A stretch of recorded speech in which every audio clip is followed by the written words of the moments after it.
All right, I'm going to go ahead and get started, given that we want to make sure we have as much time as possible.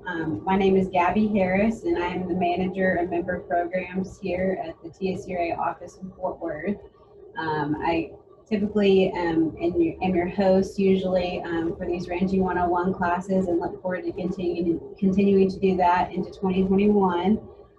Just wanted to do a brief update and introduction ahead of our class today. So I did want to let you all know that we do have our January class scheduled. It's going to continue to be virtual for a little while until we kind of have some things calm down, but it's scheduled for January the 19th at 1 p.m. again, and it'll be on cattle selection and buying basics with Dr. Robert Wells out of the Noble Research Foundation. He just did our class in November, so he's going to come back in January. He has done that topic in the past, so if you have attended previously, he does plan on revamping some stuff. They're under some new leadership over there, so it should be a completely new presentation for you. So anyways, things to look forward to for next year. Since we are not going to, or since the stock show is not being hosted in January like we all wished it would, we won't be out there and get to see our members like we usually do. But we are continuing to think ahead and try to plan future classes and future events when it's appropriate. So if you guys have some other topic suggestions for next year's Ranging 101 classes, please send those over to us so we can kind of get some folks lined up. We will update the website and send out an email closer to the first part of January on that class. Y'all can register for it. A lot of folks have been asking us about convention lately. It is still on the calendar. Our Cattle Raisers Convention is still on the calendar for the end of March. We are still pending an official decision on whether we would need to move that or maintain it at the same date, but we're going to keep our fingers crossed and in all regards still plan to hopefully have an in-person event next year at some point. So we will see on that one. Hopefully in January we'll have some more information about that as well. Other than that, I think that just about covers everything. I do want to make sure that we mention Lone Star Ag Credit's still our corporate sponsor for this class. So we want to make sure that we mention them and appreciate all the stuff that they do for us and for our members. And I do want to take the time to obviously introduce our speaker for today. It's Mr. Justin Benavidez. He's the assistant professor in District 1 Economist out of the Amarillo area. So I'm sure he's a little bit colder than all of us today. I think that I saw this morning they're supposed to be getting snow out that way. But anyways, so I just wanted to make sure to introduce him, and I'll let him tell us a little bit more about himself as well. But before he kind of kicks it off, I do want to remind you all, if you have questions, please put those in the Q&A or the chat box. I'll try to help Justin and watch those. He did say if there's something that comes up when you have a graph or something that may be a little bit more complicated, ask those while we're live because they may be easier to address while we're on topic. But otherwise, if y'all want to just wait till the end and ask questions, that's fine as well. I will help facilitate those and watch for those. So anyways, Q&A or chat box is where we're going to post the questions for this. So with that, I will go ahead and turn it over to Justin and we will get started. Well, thank you very much. Certainly happy to be back with all of you again. This has been one of the few bright spots for me this year. You know, we at Agrilife have been working from home since March in some capacity. So talking with you guys occasionally throughout the year has been a real bright spot. I've enjoyed these occasional updates we get to give. As you heard, I'm an assistant professor with Texas A&M Agrilife Extension. I'm in Amarillo, and she's right. It is a balmy 28 degrees here in Amarillo, and there is blowing snow outside my window right now. So we got a little bit different weather than the rest of you, I think. But it's December in the Panhandle, so I don't know what else you'd expect. But anyways, I'm here today just to share a little bit of a wrap up for 2020 with all of you. Just sort of thoughts on the economy, where we're headed, kind of where we've been obviously nobody wants to spend too much extra time on 2020, but it kind of helps us set up where we're going in 2021. So we'll start today with a little bit of a review of the economy in 2020, how it's impacted the livestock markets, particularly cattle, obviously, for our purposes. Then we'll talk a little bit about what's going on with the drought across most of the state, but particularly Western Texas. And then lastly, we'll talk about where prices may be headed and maybe some management techniques on the economic side that might be able to help us all adapt to what is a relatively low price environment, though I do expect some improvement in 2021. So again, thanks for having me here with y'all. I'm happy to be talking, and yeah, if there's any questions along the way, please feel free to stop me and ask. We'll go ahead and dive on in. First, we're just going to do, again, that brief 2020 year in review. And I like to start with the economy in general, just because it is easier to look at the whole picture of the economy when not just what's happening in ag, but what's happening in the economy nationwide and worldwide. And so what we have here is, this is a picture of the worldwide economy. This is the easiest way to put the economy on one slide. What we have here is real GDP growth. So that's gross domestic product growth for the United States, which is that dotted black line, a conglomeration of emerging markets in the red line, a conglomeration of advanced economies, what we'd call the G7 there in the blue line, which does include the United States, and then the world economy, which is in green. And so, for our purposes, typically we spend a lot of time focusing on emerging markets and developing economies because that's where growth in food consumption is coming from. And so we want to know what's happening there. But for this year, the end of 2020 and the beginning of 2021, we're actually concerned with changes happening in major advanced economies, and then obviously the world in total, because we've had such an economic collapse here domestically, that really what happens domestically is as important as what's happening worldwide. So you can see in 2020, we had an annual contraction in GDP of about 6%.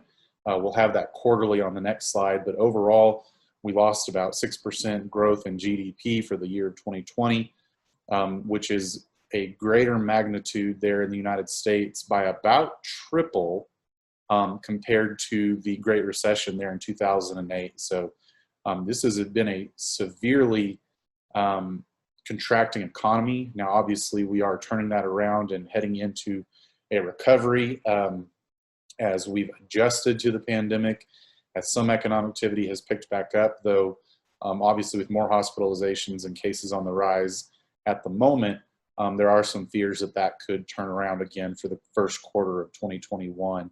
But a lot of what we're going to talk about today, I want to preface saying that it is dependent on some of the things that happen with COVID and the rollout of the vaccine. But in general, as you can all see, and as I'm sure you've all been aware, this is not news to anyone. We've been in an economic recession, a very short one, but still a recession. And that's important to us because beef is a higher price protein product per pound. And though it is higher quality, obviously, and we all produce a really good product, whenever people become price conscious, the first thing they're going to do after cutting some discretionary expenditures is start adjusting their food expenditures by changing their food basket a little bit and maybe getting some more staple products and spending a little bit less money on beef. So that's important on the global scale. So the picture of the United States economy here, this is quarterly GDP. You can see, again, just the magnitude of this recession for Q1 and Q3 is really unprecedented. So we have that 2008 recession in the red bars here around 2008, 2009. And you can see what we call the Great Recession. The biggest quarterly GDP loss we had was about 2%, or that was a 2% change in GDP compared to the previous quarter. Compare that to about a 9% decrease in GDP when compared to the previous quarter for Q2 of 2020. Obviously, this was a very severe, though quick recession. This does not mean, this positive blue bar does not mean that we came out of a recession. It just means that we made positive changes from where we were in the previous quarter. So we were still in a slight recession in Q3, though the situation did improve from Q2 quite a bit. You can see from this bar would basically almost net us out, that we're still a little bit on the negative side. And again, this matters to us because, as I said, as people change their spending habits, beef might be one of the first protein products to see some of that damage, simply because it is a more expensive protein product. Though the signals overall, I think, are really positive from this year.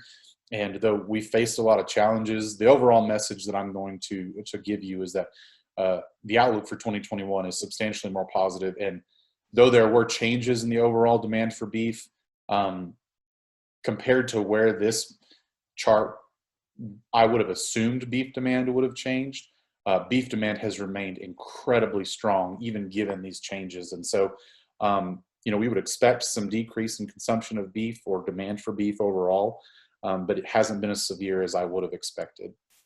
Again, so where this really matters is the unemployment rate. As more people are unemployed, again, a little bit less spending money, their discretionary spending goes away.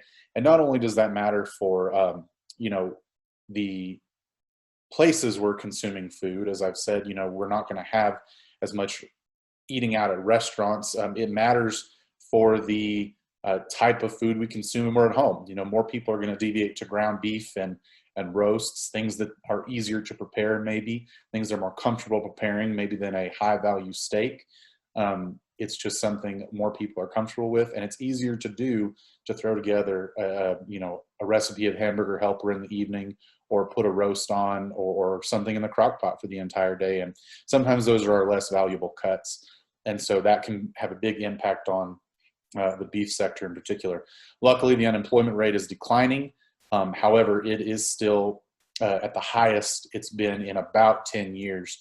Now, we'll see some boost in the employment rate moving into this holiday season, just from people working in retail, but it's not going to be as high as normal because, again, we don't have as many people shopping out at stores. Now, there might be some temporary hirings at some of your logistic companies, Amazon, UPS, that kind of stuff, where we're trying to shift all of our demand to get Christmas presents where they need to go, but still it should be a positive increase in employment, though maybe not as high as we would normally see during the holiday season.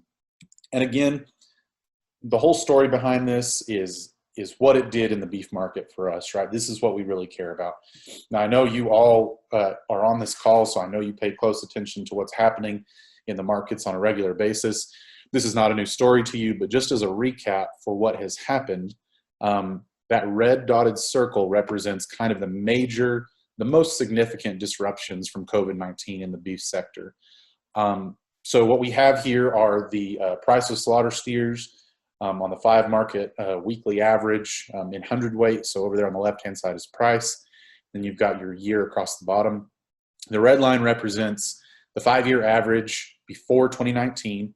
The dotted blue line is our 2019 prices, and then 2020 is obviously in that blue line there. And you can see what happened is immediately upon the announcement of COVID-19, which is kind of this sharp decline that we can see in early to mid-March, that was as people were leaving restaurants were closing in what they assumed was going to be a temporary fashion. And so we had a decrease in the overall consumption of some restaurant products, and major events were closing. It's interesting to think about, that was right before March Madness. That was right before the opening of baseball season. We consume a lot of protein products in congregated settings where we're maybe at a concert or a football game or something like that. And so the perceived demand for beef was definitely decreasing at that moment. But then we had that run on grocery stores where, all of us decided at the same time we needed to have a little bit of extra food in the fridge in case we had to stay home for 3 or 4 weeks. And so as that demand for beef increased at the grocery store and shifted away from some restaurants, the price responded. And as demand increased on the same amount of steers that were in the pipeline to begin with, the price of those steers increased. And then, of course, we had the collapse that was based on those really constrained processing capacities, both from total plant closures and from limited capacities in the plants that remained open. And what you see for the rest of the year is prices in line with 2019 or prices that are slightly below 2019. This is to be expected. As we'll talk about through the rest of this presentation, we're kind of at the peak of the cow herd. So the January 2020 cow inventory was lower than the January 2019 nationwide cow inventory. What this means is that the year after the peak in the cow inventory is the peak in the calf inventory. And so what that means is that we had more calves to go on feed this year, considering that biological lag from when calves are born to when they're processed. We had more calves available to go on feed this year than we have had in about 5 years. And so we're at the peak of the calf herd, the peak of the cow herd being last year. And so the peak of that calf herd, peak in supply, corresponds with basically what we'd consider a fundamental bottoming out of prices. And that's why even after we had some recovery in processing capacities, prices have remained fundamentally low. This is what we would have expected. Even though beef demand is strong, the overall supply side dynamics just show us that beef prices are at their lowest point, or we expected them to be at their lowest point this year. All that to say, since we've reached the low end in 2020, there is some hope for strength in 2021 simply because we're increasing and going back up that other side. You can see here we had high calf prices in 2014 or in 2015 when the cow inventory was so low, and we're moving back in that direction. So the trend over the next 3 to 5 years should be annually increasing calf prices. A little bit on what happened in demand. As I said, there has been shifts in the total way that we consume products, protein products, not only products where we consume them, but the type that we're consuming as well. And so as there's a higher demand for ground beef, the price of ground beef might increase a little bit. Your price of your steaks might be decreasing a little bit.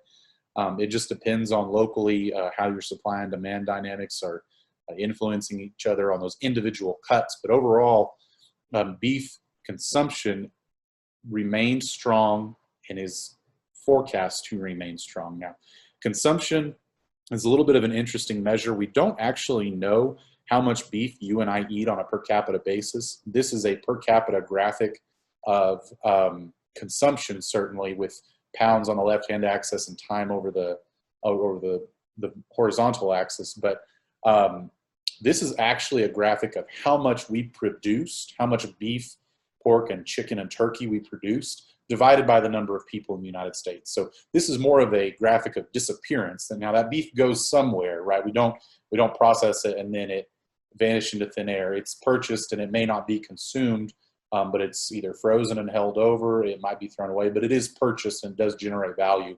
And so this isn't necessarily an actual per capita consumption graphic, but it is the best approximation that we have. And overall, consumption is good. And this is not I want to be clear, this is not a graphic of demand. Demand is consumption and price. And I don't want to throw too many graphs at you, so I don't have it thrown in here, but beef demand is actually very strong. So our index period that we typically go back to is about 2000, and the beef demand index on a quarterly basis, we are at 114% of normal beef demand in Q2, and I believe Q3 it was similar. What that means is that when you combine the price of beef and the quantity of beef consumed, beef demand is at a very high level, particularly compared to those periods when we were in the non-red meat and low-fat diet fads. We have really reached high levels of beef demand, and that's a strong signal as we move forward. People want our product. People desire the product that you all are producing. And, I think one fundamental signal that we can take from this graphic and from the COVID-19 pandemic is how desirable the product everyone in the state of Texas is producing. And I mean that in January and February, when I was giving presentations around the Panhandle, questions that I got regularly were, how bad is fake meat going to be for our industry? How bad are the alternative proteins going to be for our industry? And certainly I think there is room for them to make a footprint in the protein industry. But what we saw through the COVID-19 pandemic was empty protein shelves other than the alternative proteins. People flocked to beef, people flocked to pork and chicken, and people flocked to the traditional protein channels that are available. And that means demand for our product is incredibly strong. It is affordable when compared to those alternatives, and it is a good, easy to prepare product. And so what I think that means is, as much as COVID-19 has been a really difficult challenge for everyone, and 2020 has been an incredibly difficult year for the beef industry, we saw that, although there are some alternatives coming out of the woodwork, demand for beef is still strong. And I think that is a good highlight moving into the next 5 to 10 years of beef production. So that's a little bit about how to set up where 2020 left us. And now we're going to talk about some production side stuff. That was the larger economy and how markets are acting in 2020. So now there's some supply side and production side challenges that are facing all of us. And we'll spend the next few minutes talking about that, particularly drought. So it's no secret to anyone in Western Texas, certainly, that it has been a dry summer and dry fall. I feel weird talking about drought as it's snowing outside. We're in this weird pocket in Amarillo where we get intermittent sprinkles and intermittent rain showers and some pretty frequent snow this year. But overall, the Texas Panhandle, Western Texas, Central Texas, and now even far Eastern Texas is really suffering from low rainfall over the year. And I put this nationwide graphic on here to show you that it's not just us. Much of cattle country, much of the Western United States is suffering from severe droughts. And that's going to have price implications for us moving forward, particularly when we think about the potential for cull cows. So again, that was the nation. Statewide, you can see here that much of Western Texas is at least in a severe drought, and much of the far western part of the state, and even up into where I am, is an exceptional drought. And this graphic has been this way for Western Texas for, the summer all the way now into December. And so the precipitation situation is getting pretty dire, very severe. And we're going to talk about some potential management strategies and some risk management options for you to manage around this challenge. All that to say, if you haven't already been taking actions or thinking about how you're going to manage your way through what is potentially a real disaster, now is the time to start making those decisions and doing some planning ahead of time. So we're not only concerned with what the situation is right now, what the situation is today, and what that previous map looked like. We want to think about where we're going over the next 6 months, right? Because we're moving into spring calving. We're moving into that period where some of us, if we're on a spring breeding rotation, are going to be thinking about how we treat our cull cows or the cows who might not be our first breeders, our first round breeders. Now is the time to be thinking about management strategies for the next 6 months. So we need to know what's going to happen. Now, the National Oceanic and Atmospheric Administration, or NOAA, has these long-term graphics that go out, all the way into the beginning of 2022, actually. And they give us a probability of precipitation above or below average. We also have one for temperature on the next graphic. But what I've got here, the way to read this map is the darker the green, the greater the percentage chance of above average precipitation. And the darker the brown, the greater the chance of below average precipitation. So this is not saying the extent to which the average will deviate. It's just saying our chances of being below average. So you can see that all of Texas is at least 40% chance of below average precipitation for the months of December, January, and February. So the next 2.5 months, we are forecast to more than likely be below average precipitation. Far western Texas, that gets into the 60 percentile range, where far western Texas is certainly looking at a almost certainty of a below average precipitation profile moving forward. So that means that the situation we're in at the moment is not forecast to get any better for the next 3 months as far as precipitation quantity. Temperature, again, I feel unusual talking about a high temperature possibility over the next few months because it's blinding snow outside now. But on the average, for the next 3 months, the next 2.5 months, Texas has a greater than 50% chance of above average temperatures. And so this increased temperature and decreased precipitation, particularly moving into the spring, means that we are facing a prolonged drought that really began for us in June of last year and is moving at least into December, January, and February. And without throwing too many maps at you, I will tell you that we are forecast for above average temperature through at least the end of 2021, and we are forecast for an above average chance of poor precipitation through April, May, and June. So if you look at this same map of precipitation for April, May, and June, we finally see some reprieve. It looks as though we have an average chance, or a chance of average precipitation. So this same band, this EC, equal chance of average precipitation, or basically indicating expected precipitation, that kind of appears for us in April, May, and June. But we will be in a dry situation until then. And so even normal rainfall occurring in April, May, and June means that we are going to be in a deficit for the foreseeable future, even past April, May, and June. So the situation improves, but doesn't get us out of the hole that we will certainly be in. So it's time to start making those management decisions.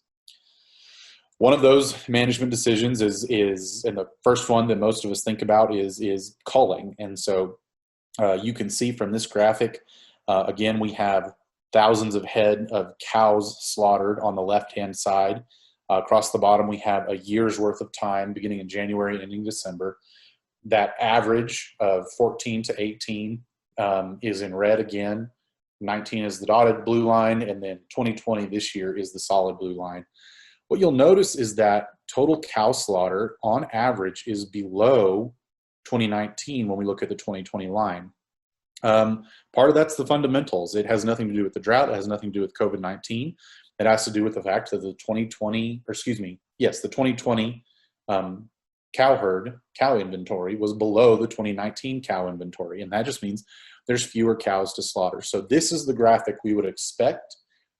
What it tells me, though, the magnitude is not that great. The difference in what we're slaughtering in 2020 versus what we're slaughtering in 2022, or what we were slaughtering in 2019, is not all that different until we begin to get out here towards November.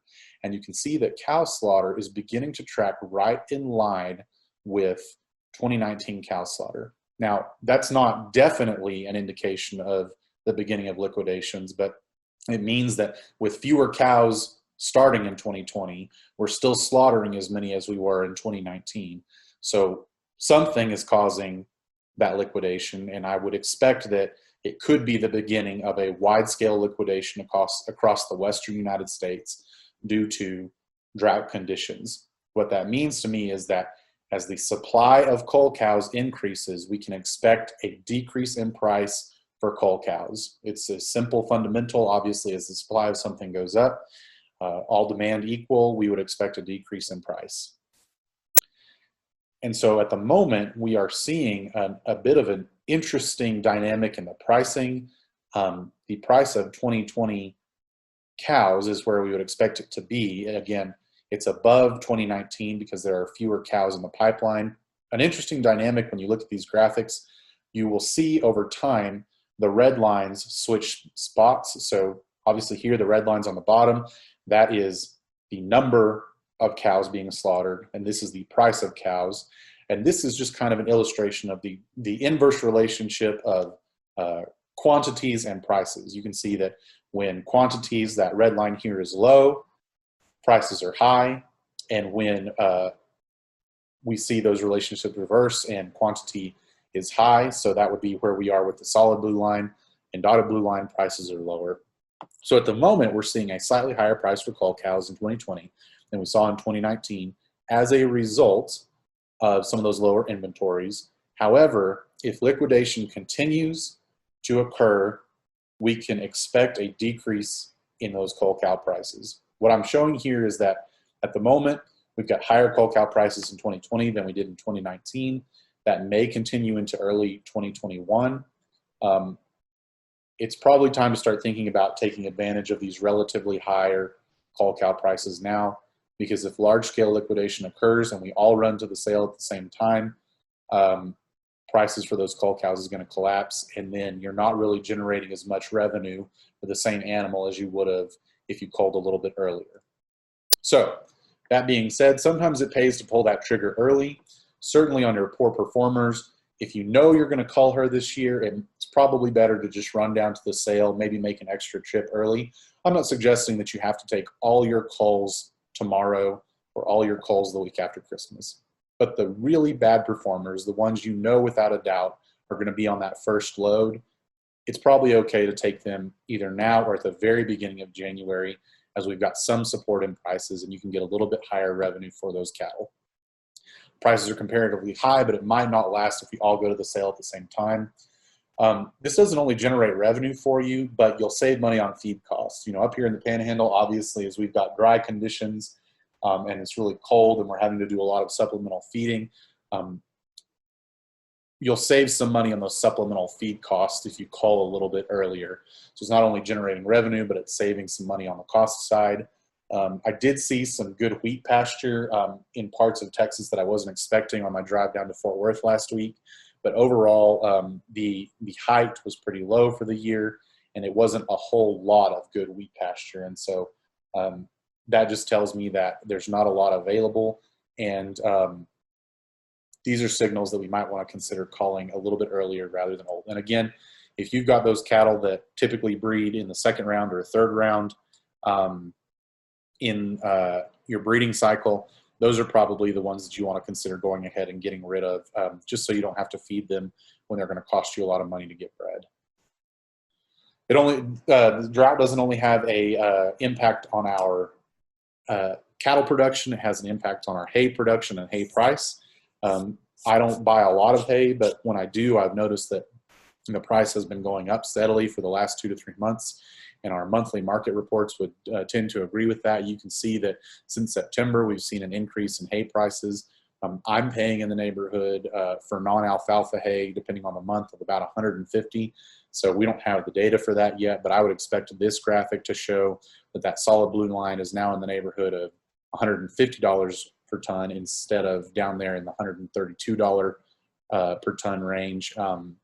What that means is that more people are buying hay, the demand is going up, and likely the supply is low because a lot of hay country was dry as well. And so our hay yields and overall hay quantities are lower. So it's one of those things where an increase in the demand for hay coupled with an associated decrease in the quantity of hay available, you know, the supply of hay available means we're going to see a really fast run up in price whenever the time does come. And so culling those cows earlier rather than later is going to save you some money on some of that really what's going to be expensive hay price here in the next couple of months, while also generating a little bit of revenue for you to pay for that extra hay to take care of your good performers. Now, some non-production side strategies, some just tools in place from the federal government and that you can use on your own that are available to you are what we're going to cover the next couple of slides. And these are all an adjustment to drought. Now, some of these aren't risk management strategies. I've labeled this risk management tools, but really what LFP is an indemnity program. So the Livestock Forage Program, LFP, is an indemnity program based on the number of animals you own and the duration of a drought in your given county. So what I have here is one type of forage, which is native pasture. I've got the map for the state of Texas that shows us how many county months your county is eligible for. So how many months each cow is eligible for an indemnity. So the way this program works is that you're basically getting indemnified for losses induced by drought. And the way that works is, let's look here at Dallam County, which is right here next door, just southwest of me. We've got it here in red. Corresponds to 5 payment months.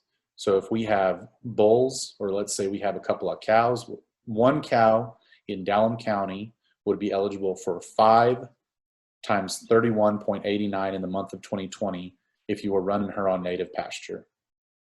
These payments are available for all kinds of forage. So if you run forage sorghum, if you run improved pastures, if you run cool season pastures, I mean, everything that you could imagine as a standard forage in the state of Texas, if you're growing it in its normal production period, what, you know, basically insurance purposes would call a normal production period, you are very likely in the western half of the state eligible for at least one and maybe more than one payments. And so the payments are the same no matter what kind of forage you're growing. It's just the number of months for which those payments are calculated is a little bit different. So if we were looking at that forage sorghum in Dallam County, sorry, I said Dallam County, that's actually Deaf Smith County. If you're looking at Deaf Smith County here in red, and let's say instead of native pasture, it's forage sorghum, and for whatever reason, forage sorghum might only be available for 4 months, you would simply go and look at the map, see if it's 4, 3, 1, or 5 months, and multiply the number of months by the payment rate. So you can find all of these graphics at this website, which is here in the top right corner, or just Google LFP USDA, and that's going to show you the LFP webpage, and there's a list of maps. And again, all you got to do is look at these maps, multiply the number of months by the payment rate, and that's going to give you about what payment you get. Now, you can't claim these payments for sorghum, forage sorghum, and native pasture, and cool season forages. We can't say that we moved these cattle around a dozen times to a dozen different kinds of forages and qualify for those payments. You get one payment, so I would certainly look at whatever forage you use that was eligible for the most payment months. Another thing is they don't want to necessarily be paying for poor management practices, and so if you take your data into FSA for a payment and it looks like you have just exorbitantly overstocked your grass, they might adjust your payment based on what your real stocking rate should be. But if it's within reason for normal production practices, you're probably not going to get questioned, or at least the people I've worked with around here have not been questioned on normal production practices. And so that's the way that this program works. And I would certainly encourage all of you to go look into this. This is not a program that you have to pay for. This is a program that is free money. So you didn't have to enroll in it ahead of time. It's free money. And if you don't go enroll, or you don't go apply for your payments, it's money that you are leaving on the table that could help you through the next couple of months of drought, which we are expecting. This is due by the end of January. So take your Christmas break, take your New Year's break, and then go visit with your FSA office about what you'd be eligible for and get this payment. I've got beef, sheep, and goats on here, but also if you're out there and you're a landowner and you happen to have some llamas, some alpacas, if it's a grazing animal, it is very likely that it is eligible for a payment. Dairy cattle are even available if they're grazed. So certainly, if you have any sort of grazing animal, be sure to go investigate this payment before January 30th. If you apply after the 30th of January, you will not get a payment. So definitely take advantage of this. This is the most, I think, pressing thing you can do in the next couple of months on a risk management or risk indemnity side to protect yourself. A couple of other risk management tools. I'm not going to harp on these as much because they're not as timely, but price risk is always a concern. This is not just for when we have drought impending. You've got your livestock risk protection LRP program. You got futures and options. Those are tools that help you lock in a price ahead of time. So if you see that prices are good and you know that they'll be profitable, it's certainly within your interest to think about, I know I'm going to make a profit on some of these cattle at that price. I want to go ahead and lock in that price ahead of time. Now, I'm not suggesting that you get rid of all that upside potential. You know, hedge a third of your animals, hedge half of your animals, and then let the rest of them fluctuate. So you've locked in a profit for some, and you can have some upside potential as well on those remaining floating calves. Or future, you know, if you have an options contract, you can lock in a price with the upside potential available to you. And it doesn't have to, you can do that for all of your animals. Futures and options are a little bit more complicated, and obviously financially they can be a little bit burdensome for some of our smaller producers. That's where I'd encourage you to go investigate the livestock risk protection program. It's more accessible. It can be tailored down to a much smaller number of cattle. It's got some adjustments for our South Texas guys who are running calves with a lot of ear. It's got some adjustments for heifers. So you can tailor that LRP program a little bit better, and it's going to give you some more tailored protection that is more appropriate depending on what kind of cattle you're running. Other risk management tools, again, that are important for our drought circumstances. Unfortunately, PRF, that pasture rainfall forage insurance, the deadline was in November. But, God forbid we're in this situation next year, I would certainly encourage you to think about enrolling in PRF. It's a really good program.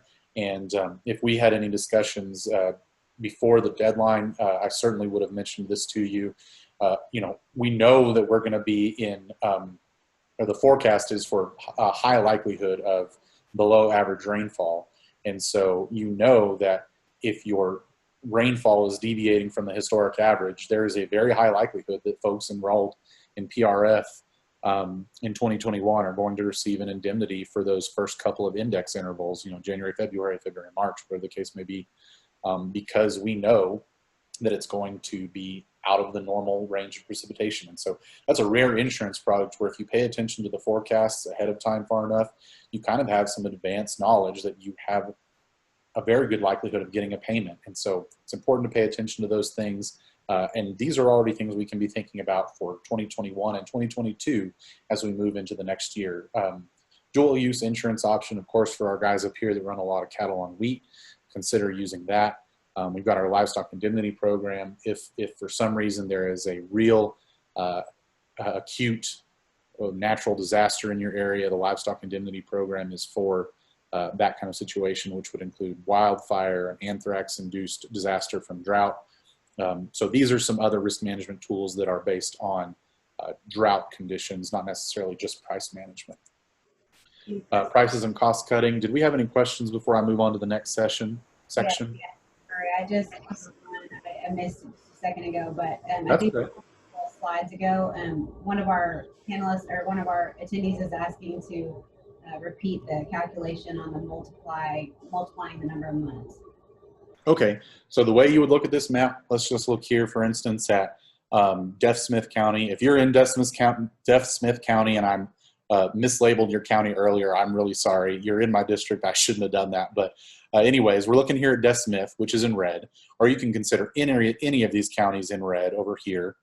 That would mean you're eligible for 5 months of payments. And the way this is calculated is it's based on the amount of time that your county spent in a certain drought designation. But you don't need to worry about that.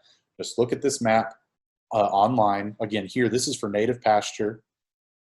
If you're running native pasture, running cattle on native pasture, and your county's in red, you would look at that red, which corresponds to 5 months times whatever kind of cattle you have in this program. And so if we're looking at cows, if I have 1 cow and I'm here in one of these red counties, I would multiply 31.89 times 5 monthly payments. So essentially that means we lost about 5 months of productive forage. And so we're being compensated for that. So it'd be in the neighborhood of $160 for each cow on native pasture in this range. Now, the example again, let's look up here in Hemphill County, still in my district. We're in orange. So you do that same calculation. Well, I've got orange here in Hemphill. We've got 3 months. Multiply that by 31.89. That means I'm going to be at about, would that be about $95 per cow on this payment. And again, this is going to be subject to adjustments if you're overstocked pretty severely or things like that. But that's how it's calculated. And FSA will help you calculate these payments. It's not something you have to come up with on your own. But it's just an example of showing, if you've got cattle running in this section of the world and you can get $150 per animal on that, that's a pretty significant payment. It's not going to make you whole. But as I said, the price of a bale of hay is running in the neighborhood of $150. So per cow, you might be able to afford another bale of hay through this dry spring period. So it's certainly not going to make you whole, but it's not something to sneeze at either. And it's free money. It's like those things that our parents would tell us about when it's scholarship time. If you don't apply and nobody gets the money, it's just left on the table. So definitely go visit with your FSA office and they'll help you figure out what you qualify for and which forage would be best for you to apply under if you've got multiple forages running. Is that helpful?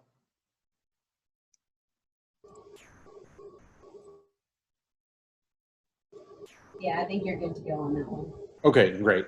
We'll go ahead and move on here to this last little section. We've got prices and cost cutting.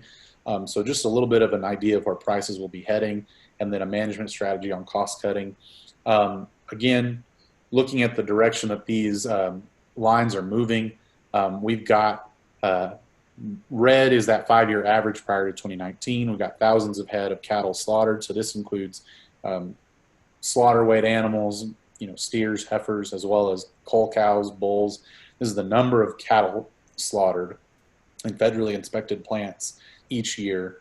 And you can see that other than the overall complications from COVID-19, we saw about the same number of head slaughtered in 2020 as we saw in 2019.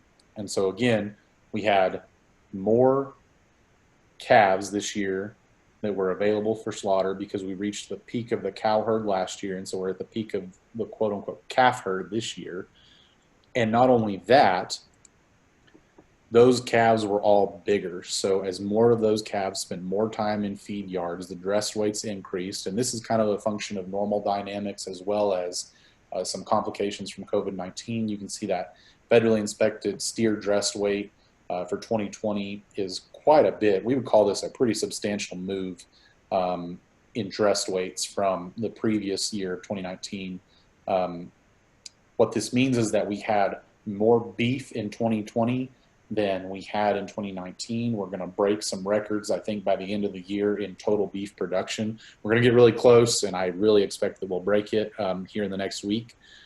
So more beef means with constant demand, we would expect a lower price. This is because we've reached the bottom end of the cattle cycle. And by that, I mean the bottom end of prices. We've got high inventories, low prices, which means we're going to start moving back up the other side of the roller coaster and head into an environment where we don't have as much beef production, and therefore over time we would expect prices to increase. So again, here's that picture I was talking about. You can see that other than complications from COVID-19, we had higher beef production in 2020 than we had in 2019, particularly here in the first quarter of the year. Beef production for 2020 was far outpacing what it was in 2019, and that, coupled with these slight advantages for the rest of the year, mean that we're going to exceed total beef production in 2019 here at the end of the year. And so again, we're going to see those lines start to switch places. I would expect that next year we're going to see beef production in 2021 slightly lower than 2020 and continue that trend until we reach basically the bottom of the cattle inventory levels, probably in 2023 or 2024. So what that means for prices, you can already see here at the end of 2021, we're getting a little bit of support in our 4 to 5 weight calves at the end of the year. So this is looking for probably, our people who are looking for their winter stockers to overwinter on what wheat pasture is available. The price of those calves has exceeded the 2019 price, and I expect this trend is going to continue as we see fewer calves available for sale with constant beef demand, which at the end of the system is what drives overall demand for slaughtered cattle, feeder cattle, and those smaller intermediate 4 and 5 weights to be stocked over the winter and summer months. We don't have as much strength in the 7 to 8 weight calves that are getting ready to go on feed, and that's because a lot of our yards have met their orders. Obviously, we'll see that normal push throughout the year in the early spring and into that corresponds with those increase in prices. You can see in 2019, peak prices occurred a little bit after April. We had a lot of, I don't know how else to say it, wonky behavior in the end of April and the beginning of Q2 because of, again, COVID-19. But I would expect that these steer prices to move back into the range of 2019 at the beginning of 2021. And then by the end of Q3 and Q4, If we've seen large-scale liquidations like we kind of expect based on drought, and we see changes in our overall inventory levels because of just normal fundamentals, Q3 and Q4 prices have real potential. And I mean back into the neighborhood of where they were, as we were at the low end of the cattle cycle some weeks. I don't expect us to make it all the way back, but the strength in the year is going to come in Q3 and Q4 as those inventories again begin to decline, or continue to decline, excuse me. Some of this is going to be dependent on just how many cows are culled. We're not going to see as many cows culled this year as we saw in, for instance, 2014, simply because there aren't as many cows to cull. But as the percentages change in terms of the number of cows culled on a per week basis, that's going to really be indicative of where we expect prices to go in Q3 and Q4. All that to say, you can expect better prices in 2021 than we saw in 2020, in the neighborhood of 2019, and by Q3, Q4, higher than even 2019 prices. So a note on cost cutting. I get a lot of questions, particularly over the last couple of months, on, if I can't affect my prices very much, how should I cut my costs? And the one thing I would tell you is be incredibly intentional with your cost cutting and do some quote unquote digital ranching first. What I mean is spend time evaluating these decisions on the computer or on paper before you actually make wide-scale changes to your operation. You want to evaluate what we call marginal revenue versus change in marginal cost of any enterprise decision that you're making. So what I mean is, if you are cutting a cost that is actually costing you more in pounds gained, then you're actually going to lose money on the net, even though you might have saved some on the cost side. And if you're making an investment or an input decision, you're spending money on an input that is not gaining you as much on a per pound basis, then you might actually be losing money. Even if you make money a little bit more on each pound, in the net, you might be losing money on that decision. And so the best way to do this is to line these decisions up, evaluate every input that you typically use on an annual basis, and rank them in the order of what contributes the most to your operation on a per pound of gain basis, and begin cutting at the bottom. And you can't do that with evaluating them on an individual basis. And so a brief example that I used, we had an article in the Cattleman in November that you can go back and look at on the strategies of supplementation. But let's just think about, if we have an $8 sack of feed, it comes out to about 16 cents per pound of feed. And we know that feed to gain ratio is about 8 pounds of feed to a pound of gain. That means that with that math done, it costs us about $1.28 per pound of gain on this sack of feed. So if you expect that your price when you sell your calves that you're going to get is about $1.20 per pound, and this is a supplemental feeding decision that you can cut because you are losing 8 cents on each pound of gain. Here, if you just take that 128 minus the 120, you're losing about 8 cents per pound on that decision. And you want to rank that against all your other decisions. Now, of course, some of this, if it's a necessary decision and you have to supplemental feed because of the drought and just to keep those cattle alive and in a stasis mode, that's certainly worth considering. I'm not suggesting, cut costs no matter what if you're losing on the net, but it's worth evaluating them so you know specifically what you want to cut. Now, if your expected price is $1.40 per pound and you're only spending $1.28 on that pound of gain, you're gaining 12 cents a pound on that decision. And so you're going to want to consider cutting elsewhere first. And this is where it's important to evaluate those decisions on a per pound gain basis, line them up, and know where it's most strategic for you to cut.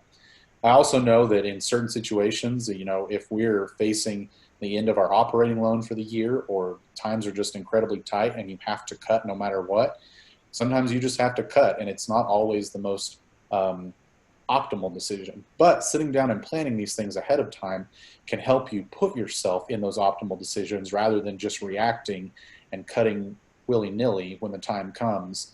You know what's most advantageous for your operation. I'm also not suggesting that you have to do this on your own.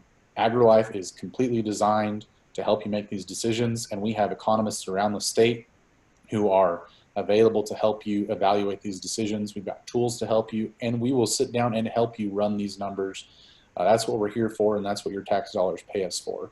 So it's myself, Pancho Vello in Vernon, Jason Johnson in Stephenville, Samuel Zapata in the Valley, David Anderson in College Station. We all work quite a bit in livestock, and we're here to help you evaluate these decisions. And I'll provide my contact at the end. So if you have questions about doing this math for yourself, please reach out to us. That's what we're here for. Some last thoughts. Again, on the feeding side, the price of corn is rising.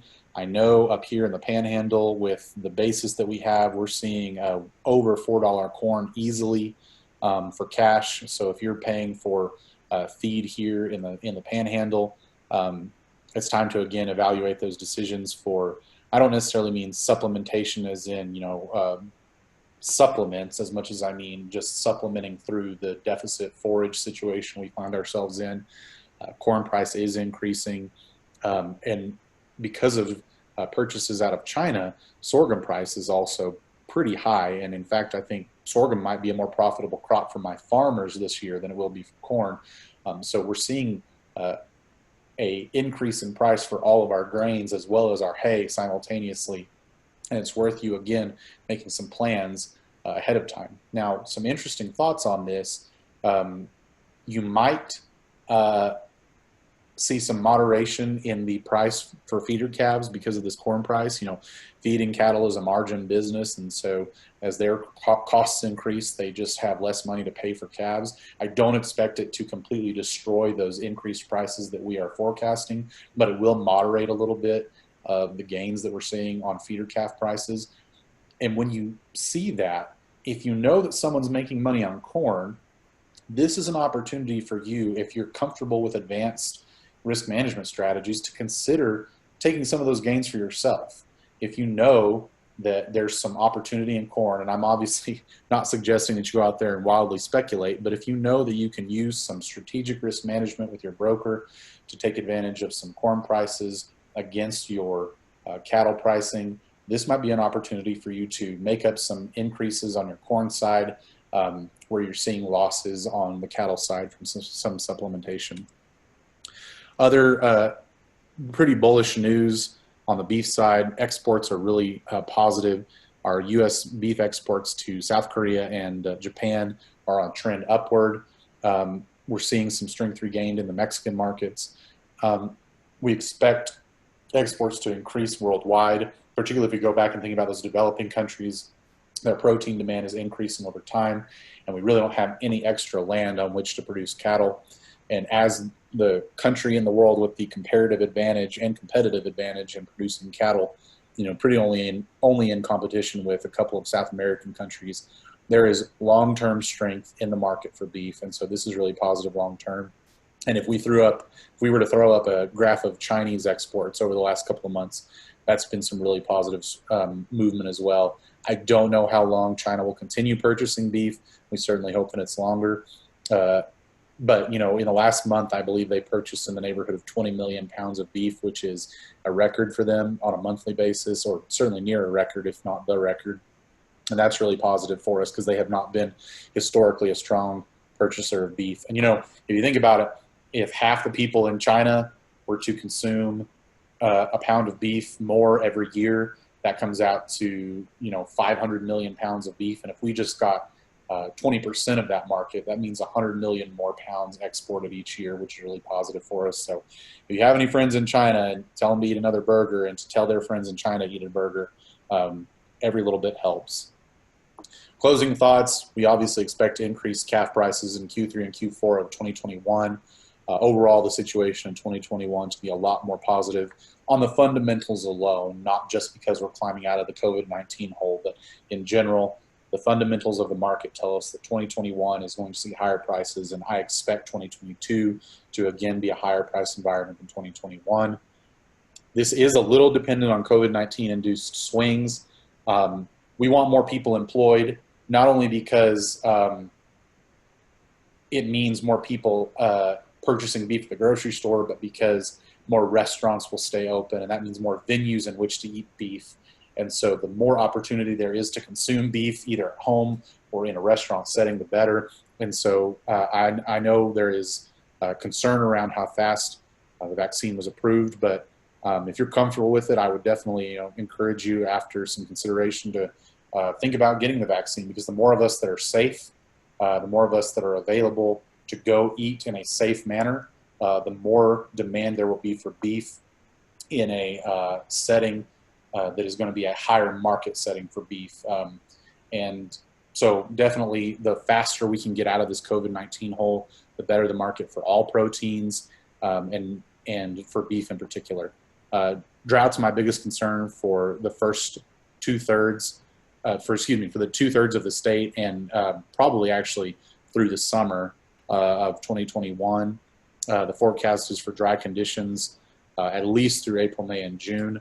And again, even though it'll be raining again in the summer, on a normal basis, it's not going to have us clawing out of that hole anytime soon. So drought preparation is key. And by that, whenever you're thinking about culling or cost cutting, be intentional with it, evaluate those decisions very concretely, put your numbers on paper, rank them, and make sure that you are doing strategic cost cutting and not just cutting costs as the next purchase comes up. It's the next time to buy hay, so I'm not going to buy hay this time because I need to cut a little bit of costs. Evaluate those things strategically and make sure that you're making very conscientious decisions. Consider risk management. Locking in profitable prices means that you haven't lost money. Everyone wants to hit the top of the market. I want to hit the top of the market. I want to make as much money as possible for myself on anything I produce. But locking in profits on a third of your operation or paying a little bit for price insurance can help you in the long run. Consistent on-base hitting is more profitable over time than random unplanned home runs. If you're failing to plan, then you're planning to fail. We've all heard those kinds of little sayings here and there, but overall what we mean is that if you've got some opportunity to plan and lock in some good prices, it's definitely worth considering doing that, just because you'll make a profit if you've locked in something that's above your cost of production. And even though it may not be the top of the market, it'll keep you in the black for the rest of the year and help you stay in operation to hit those really high profits that we're hoping for in 2023 and 2024 as we continue to climb the price incline of the cattle cycle roller coaster that we're all on together. Well, that's my presentation. This is how you can contact me if you have any questions on any of evaluating those decisions on your own, or anything about my presentation, or if you'd like my slides, you can certainly reach out to me at that email address. I write a weekly blog there at agrilife.org/AmarilloAgEcon, where I talk about all sorts of things that are impacting mostly High Plains agriculture, but it certainly extends to the rest of the United States as well. We talk about some of these cost-cutting decisions. We talk about hemp trade. It just depends on what I've been seeing that week, what my producers have been asking about. We also have, we're on Facebook and Twitter, and you can find all these resources and a bunch of other resources from Agrilife Extension through these different channels. So with that, I'm willing to take any extra questions or answer anything the rest of you might have. Thanks so much, Justin, and we'll watch and see what comes through on Q&A. So folks, if y'all put them in now, we already have one person say thanks so much for an informative presentation. So thanks a lot for that, Justin. I was going to say too, I don't have the most economic mind, and you made that sound easy enough for me to understand. So that was pretty good. Good, I'm glad. We make it all up as we go along, right? So we've all got to learn together. Yes, sir. Yes, sir. Another person sent in, thank you very much for your presentation, especially for the information on the LFP.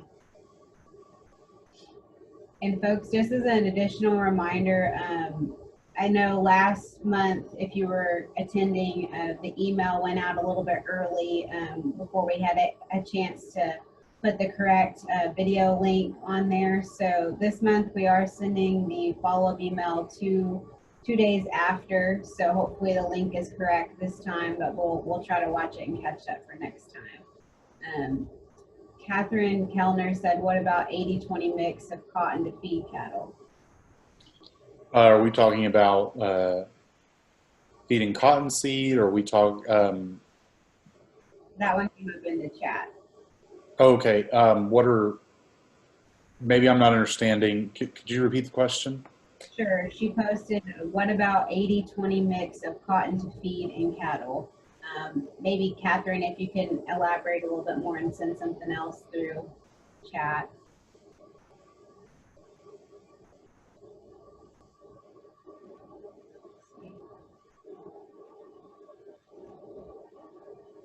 If it's a feed specific question about how it performs for cattle, you can reach out to me and I'll connect you to our animal science specialist. I'm not picking up on what the exact details are on that question, but if it's a nutrition question, we have a fantastic livestock nutritionist here in Amarillo. His name is Jason Smith, and I would be happy to connect you guys to him. I'm not going to wade into nutrition. It's not my field.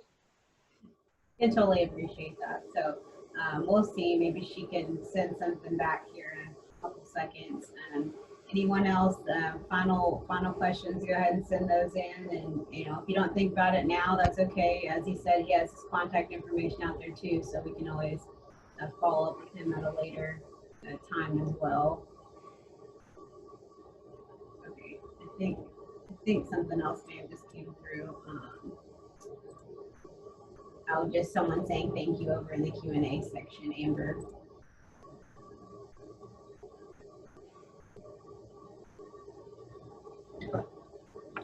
There it goes. Okay, Catherine just now put it back into chat. She just said, what? Not sure what you call it. It is not cottonseed. Would that be better cost-wise? Okay, so that is a good question. So if we're talking about, again, evaluating what feed is best on a per pound and cost basis, we're going to have a tool available at the end of the year. So it should be rolling out in the next 2 or 3 weeks. And it's a supplementation decision aid.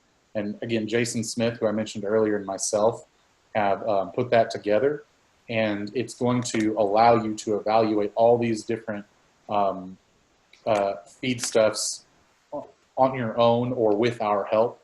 I can't really answer if cottonseed is the best per pound supplementation for you because I don't know what you're paying for it. I know the price up here for 2020 was in the neighborhood of $200 a ton for cottonseed. So cottonseed meal is obviously going to be a further byproduct of cottonseed. But when that decision tool comes out, I'll certainly push it through the appropriate channels. And Catherine asked the question? Yes. If you're interested in me sending you that tool, just shoot me an email there at my email, and I will provide that tool for you, and we can walk through it together when it's published. There's a lot that goes into feeding different things, and Jason's input will be very valuable there as well. Sounds perfect. Well, I think we'll just end it at that, folks. Again, if y'all have other questions, just feel free to follow up with Justin on his contact information there. As I said, we'll send the summary link out in a couple of days for y'all, so y'all be able to go back and access this again. And then just as again another reminder, we will have our next Ranching 101 on January the 19th, and it's on cattle selection and buying basics with Robert Wells. So we will get that registration link posted out there pretty soon for y'all. So thank you again, Justin, for doing this with us, and we hope to have you back again in the future, but hopefully in person. Hope so. Thank you for having me. Yes, sir. Thank you.